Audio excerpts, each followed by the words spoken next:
નમસ્કાર દર્શક મિત્રો, હું જપન શાહ કાનમ એક્સપ્રેસ ન્યૂઝમાં આપનું સ્વાગત છે।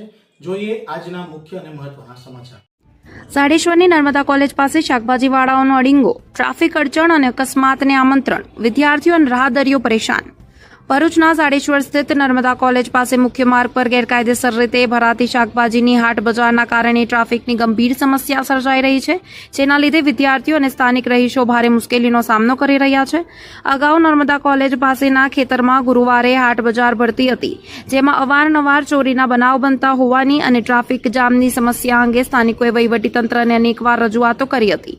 તાજેતરમાં વરસાદી માહોલને કારણે તે ખેતરમાં પાણી ભરાઈ જતા અને કાદવ કીચડ થતા હાટ બજાર બંધ થઈ ગઈ હતી, પરંતુ આ બજારમાં આવતા વેપારીઓએ હવે કોલેજની બહાર મુખ્ય માર્ગ પર જ અડીંગો જમાવ્યો છે।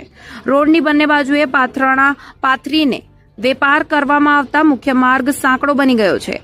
આ માર્ગ સાડેશ્વર ચોકડીથી પૂર્વ પટ્ટીના 25 થી વધુ ગામોને જોડતો મુખ્ય માર્ગ છે, જ્યાં સાંજના સમયે વાહન ચાલકોની ભારે અવરજવર હોય છે।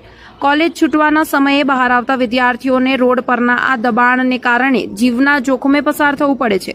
પરિણામે ટ્રાફિક જામની સાથે અકસ્માતોની શક્યતા પણ વધી ગઈ છે। વારંવાર રજૂઆતો કરવા છતાં વહીવટીતંત્ર અને પોલીસ વિભાગ દ્વારા કોઈ નક્કર કાર્યવાહી કરવામાં ન આવતા સ્થાનિકોમાં રોષ જોવા મળી રહ્યો છે। લોકોની માંગ છે કે વહેલી તકે ગુરુવારે ભરાતી આ હાટ બજારને અન્ય સ્થળે ખસેડવામાં આવે અથવા બંધ કરવામાં આવે, જેથી મુખ્ય માર્ગ પર ટ્રાફિકની સમસ્યા હલ થાય અને અકસ્માતો ટળી શકે। રિપોર્ટર રવિ સૈયદ, ભરૂચ।